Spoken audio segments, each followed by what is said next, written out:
I was just talking to our guest about why I was excited about having her on, hearing more about this specific event and community organization that she's a part of, because it takes me back to the summers I had with my grandmother and getting to go to bluegrass concerts with her, and it just kind of sits right there in my heart. Folk music, bluegrass music, fiddles. If you kind of know where I'm going, let me introduce to you Tracy Wilkes. She is joining us. Of course, she is a part of the Athens Old Fiddlers Foundation, an organization that has been around for a very long time. Help me. It's Yes. 95 years was the anniversary this year. And you mentioned that just moments ago that you're getting ready for 100, and that's just 5 years away. Yes, we are working on that. I mean, we can't skip over the 96th. Of course. But yes, the 100th is going to be a much bigger and better, hopefully. Every year we add something, so. Well, how did you get involved? And just what does the music mean to you? Well, we're from West Texas. We moved here from Midland, or Athens from Midland, and we just had a good fit. It was through a business organization that we met the lady who has organized it for 50 years. She is our historian on our board now, but she was looking for someone because she wanted to retire after 50 years. And so we started a group together, and then the foundation just kind of naturally came about. We have 9 wonderful board members that are hard workers, and we started the foundation 2 years ago.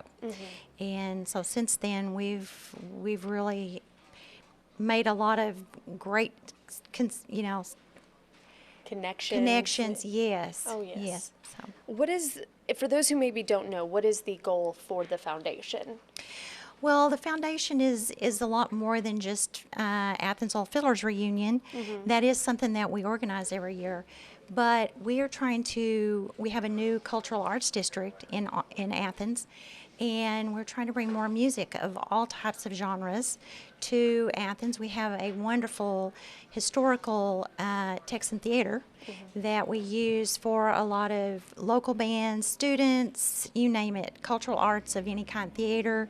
So we're trying to branch out and actually do more educational things. I know you mentioned that the foundation itself has only been around for a few years. How long have you been in East Texas? We've been here since we started moving in 2012. Oh, wow. Okay. We started a business, a jewelry business, in 2014. And that business kind of pushed me. I was pretty introverted, but it pushed me to be out there and get involved with the Chamber of Commerce and get involved with our community. We have a wonderful community in Athens, and a lot of history. Oh, yes. A lot of wonderful history there. So, but the fiddle music, like Jody Nix, for instance, is from Big Spring, and he has the Stampede out there, and so he comes and plays every Friday on the Friday night during Fiddlers, and so he fits really well with the Western swing, and then we have bluegrass bands, and all just different types of music. How have you seen this genre when it comes to, that big emphasis on fiddlers kind of evolve and change over time? Well, fiddle music, a fiddle is a violin, but fiddle music is just all American. And it's come from the Appalachian Mountains, it comes from West Texas, all over. But really, Western swing kind of, with the radio coming into play, fiddlers were always having these fiddle contests before, but then when radio came and Bob Wills, King of Western Swing, got all popular on with the Doughboys, that just opened up a lot of avenues for fiddling and fiddlers, and people just love it. It's more than just music. It's a reunion for families that come every year, and they bring their kids, they bring their blankets, and they come and sit on the courthouse square, which we have a beautiful courthouse square, and just enjoy the weekend. So we have a lot of different things going on, kids fair, armadillo races. Which is one of my favorite things about the event. I love a good dillo. Yes, yeah. So we just brought that this year. Actually, we got it rained out, during Fiddlers on Saturday. So we brought it on the 4th of July to the Tex, and we had it in the Texan Theater. And we had the armadillo races that day, and it was packed in there. It was a lot of fun. And so we're going to expand because now they have a Superdillo. Yes. So we're going to be doing that, and possibly a mascot's going to be coming out for fiddlers. It'll be fun, yeah. For someone who's never attended, what's the big takeaway from the event? I think it's just good family fun. Yes. But it's also our contestants. They're all ages, but they all transcend their age, and they're all helping each other. And so you see that across the ages. But the kids, they learn how to perform in front of people.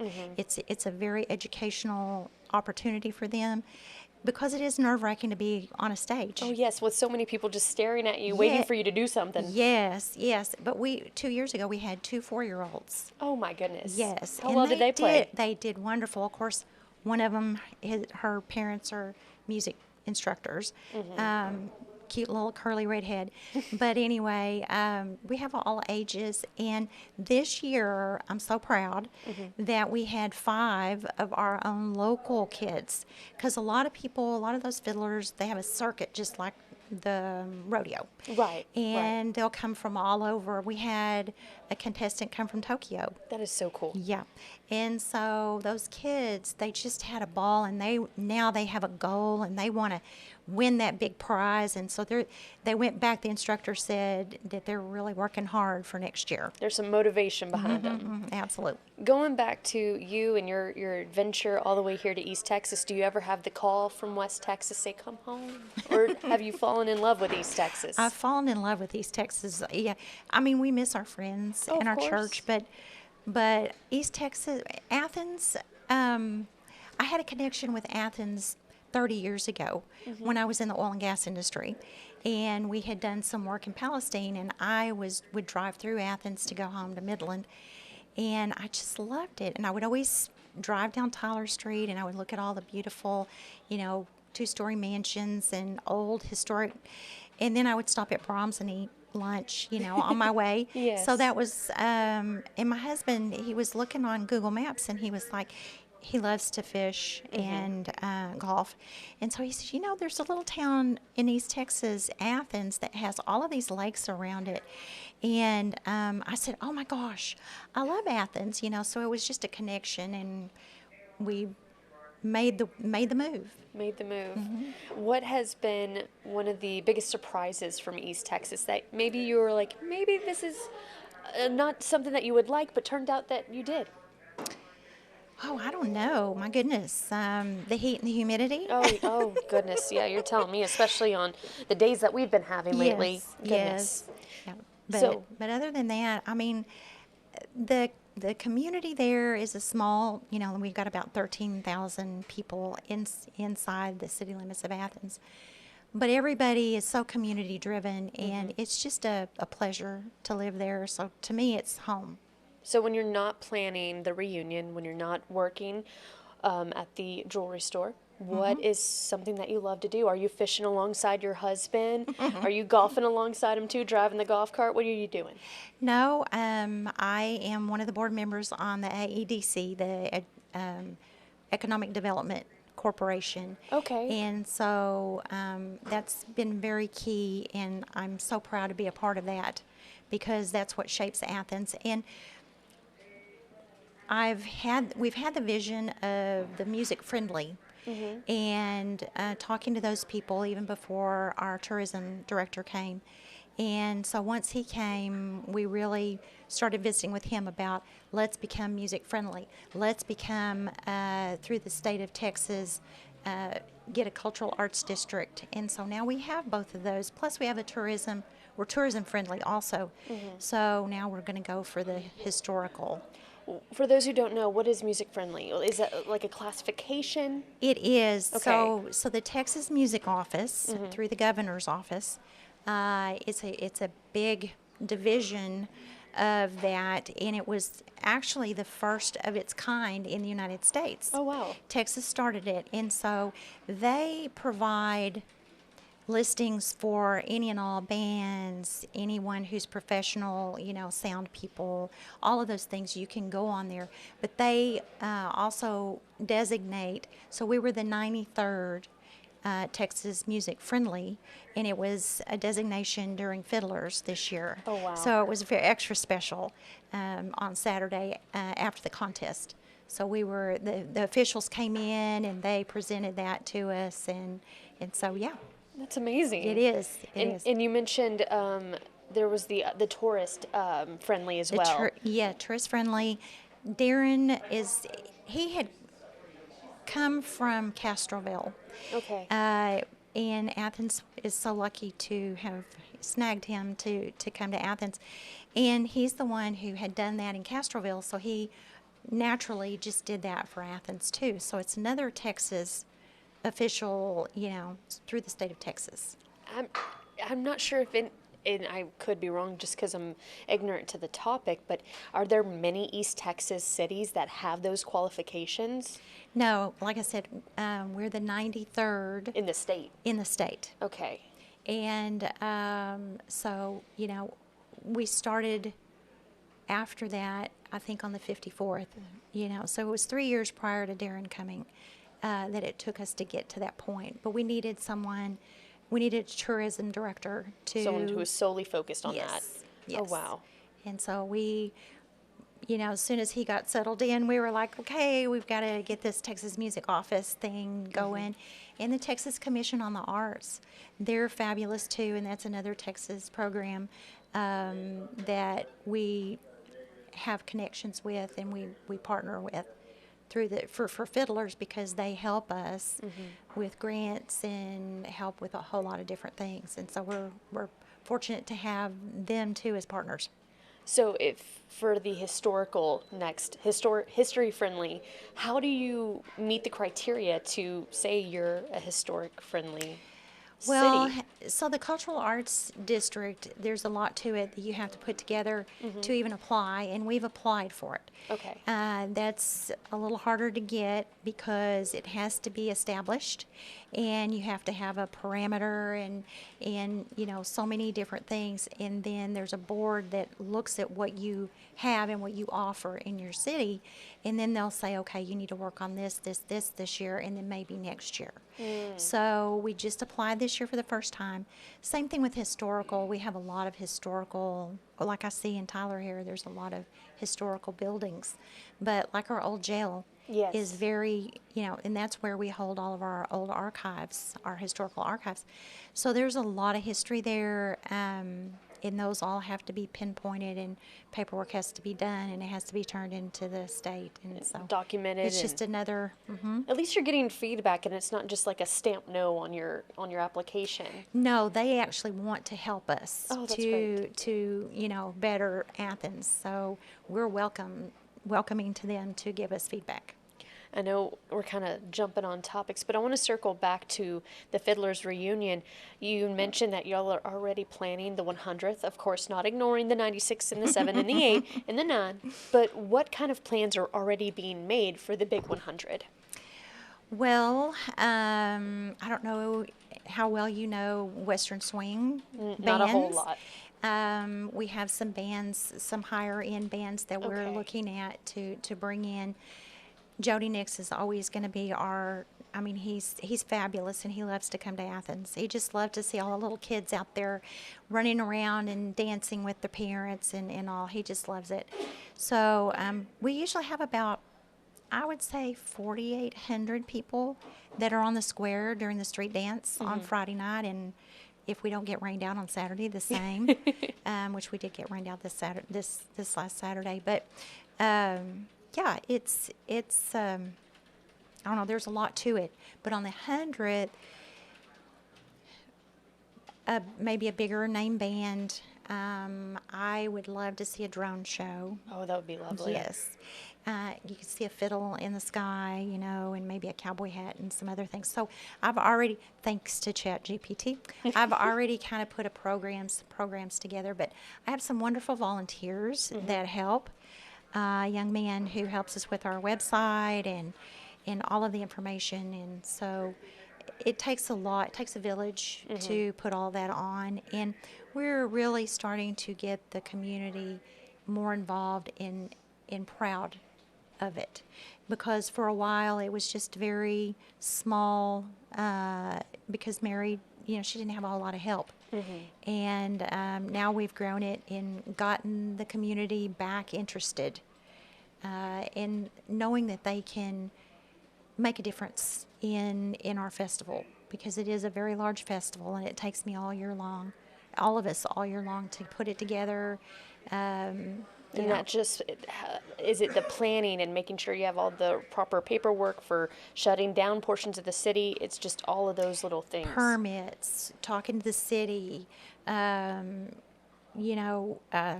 see what else.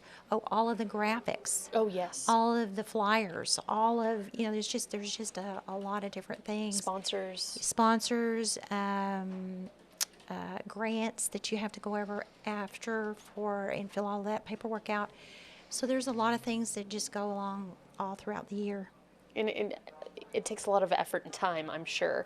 It does. I do a lot of it at night, When you're trying to break away from it all. I would just as soon do that than watch TV. So Really? Yeah.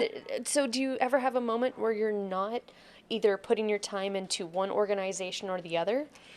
Sometimes I just get a little burnout and I just take a few days. We're going on vacation. Okay. Although it's a working vacation, but we are going to Kentucky for two jewelry shows. Oh, wow. So, yeah. How does that kind of fit in with all of the other boards that you're a part of? Is it tough to kind of balance that all out?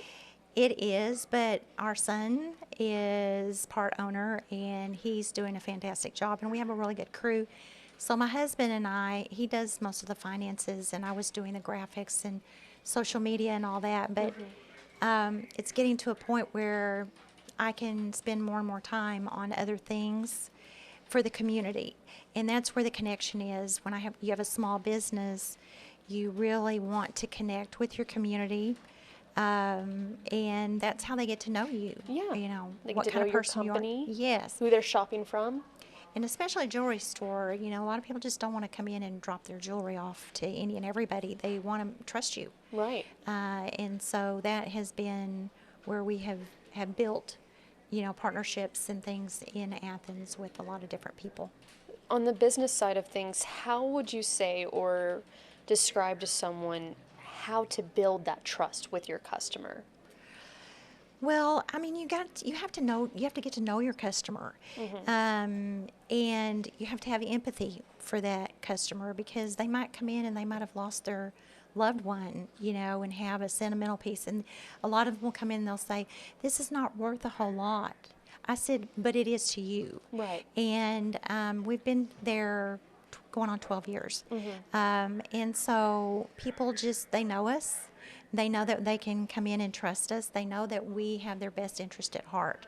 We try our best to take care of everyone. And our son, we sent him. He was in the Air Force, and when he kind of got out of the Air Force active duty, then he was looking for something to do that he's like his dad. He works well with his hands, things, and now it's small tools and not big tools, because he used to work on a C-100. Oh, wow. Or C-130, sorry.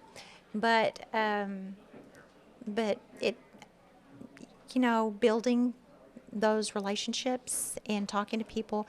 I can be out at a gala or a meeting or just running into somebody in town, and they're like, "Oh, by the way, I need to bring my jewelry in. I keep forgetting to bring my jewelry in." And I'll say, "You know where we're at. You can come see us at any time. You know where to bring it." And so they know that we'll try to take care of it the best that we can possibly take care of it. So what all do you do? Do you appraise it? Do you fix? Do you clean? What all do you do? We're pretty much full service. So Okay. we do have a full jewelry store full of jewelry that you can come in and purchase. But we also do special orders. We do customs. We have a CAD program. Our son can cast those pieces, and he can wow. set those stones. So he does a lot of our repairs. There's a top-notch jewelry school in Tennessee. Oh, wow. And Franklin, Tennessee, actually.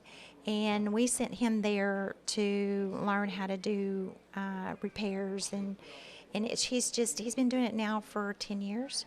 And he's also had some mentors along the way. There's a older gentleman that's been mentoring him on how to cast and finish jewelry. So And that's an art that, just like fiddling, one of those things that you start to see kind of a dip in time and age, but then that resurgence for folks who want to step away from, manufactured things and want Yes. things that are handmade. yes, yeah, they come in with ideas, or maybe not. Maybe we just start fresh with them, or they'll say, my husband gave me this, and I lost the other earring. This was my parents' rings. I want you here. Here's all of the stones. Here's all of the rings, and I want you to melt it down, and I want you to make me something. So when I wear it every day, I can look down at it, and it reminds me of all of my loved ones. Oh, I wow. know, it's what very- what a trust that they're putting onto you. And I will tell you that jewelry is pretty much 100% emotion. Oh, it is. And so that's something where the empathy comes through of, we don't care if it costs you $100. It might be holding your little dog's ashes. It Yes. might be those things. So we just really feel for those people, and just want to help them. What's the most unique or meaningful piece that you have? That I have personally? Yeah. So my husband bought me, he said one time, it was an anniversary, he says, if there's anything in the store that you would pick, and there was a special custom builder jeweler that was out of California. He passed away, and his sister had all of these items that were all handmade, Oh, wow. and cast. And so I knew exactly when he said that which piece I was going to go to. So it's like my second. I wear it all the time, and people think it's a ruby, but it's not. It's a spinel, and spinel are very rare. It's the same color as a ruby, but I just love it. I love the shape of it. I love all of it, and so he was happy that I picked out a piece that was in the store. So. That one that meant a lot to you that you looked at. How many times you had looked at it, like just walking through the store? A lot. Just every Because- day, a little glance. Yeah, because every morning we have to take everything out of the case, out of the safe, and set it all out in the cases. And then every evening we have to pick it all up and put it back in the safe. Right. So that's how you keep up with your inventory and what's coming in that's new and what's not. But she had so many special pieces that she allowed us to put in the store for sale. That were just over the top special, and that was shortly after we started our business. Oh, wow. And that helped us because we couldn't afford, nice expensive pieces like that. Yeah, right out the gate when you're getting going. And that helps bring people in, catches their Sure. eye.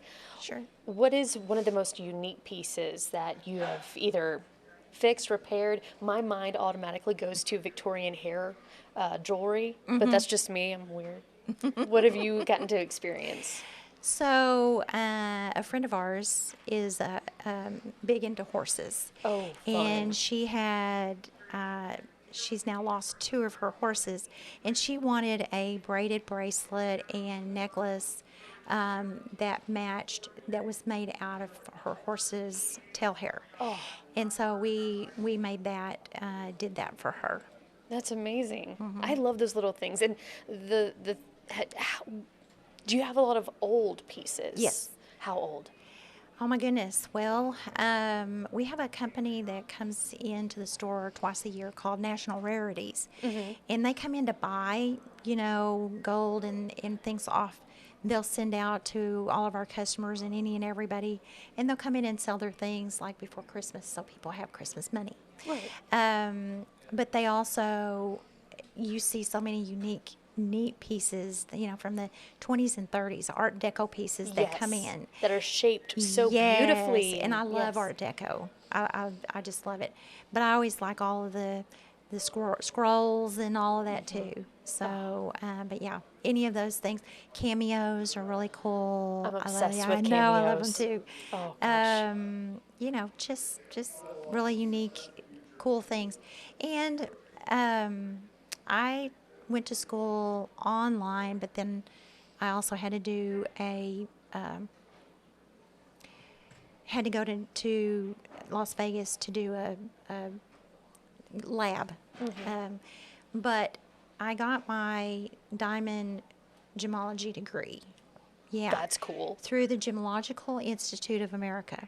If anybody's interested in gemology or gemstones, or even if they have kids that are homeschooled, Yeah. GIA.edu is perfect. They have a kids zone. You can find out all kinds of things. But my husband and I, when we moved to Athens, we lived in our RV. We had bought some property, and he was building our home. And so I got bored. And so I started looking, you know, what could I do? And my dad and I always loved rocks. You know, that was just something that I had a passion, and we had something together. And so I don't know how I was probably watching QVC at the time. But I thought, you know, that would be really cool. I love rocks, and I love gemology and geology because that's what I did before in the oil and gas industry. But I thought, oh, well, so I started looking, and then I realized that GIA was the top school. And they have schools in Japan, they have schools in India, they have schools in Carlsbad, California is the main one.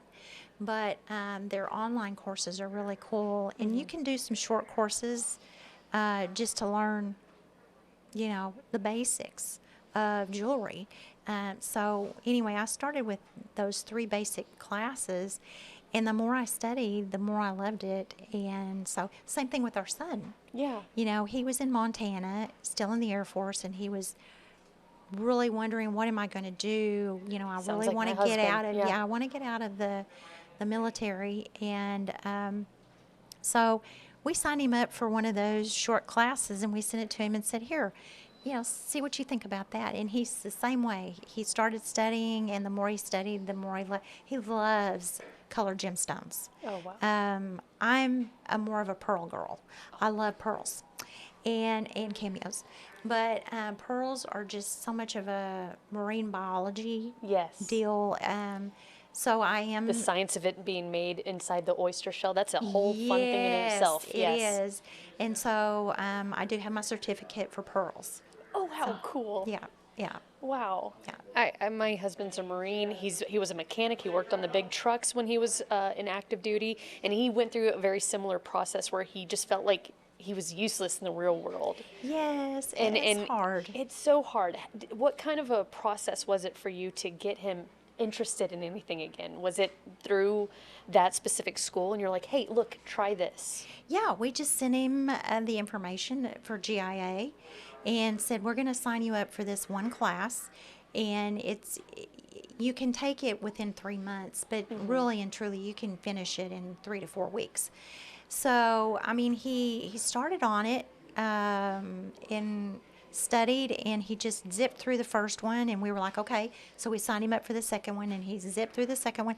And so there was 3. And you get your accredited jeweler's professional certificate. Wow. So that's the first step. You have to have that before you can get into your gemology degree. Oh, wow. Okay. And but he went a different route of, we needed a bench jeweler, and so we sent him to bench jeweler school after that.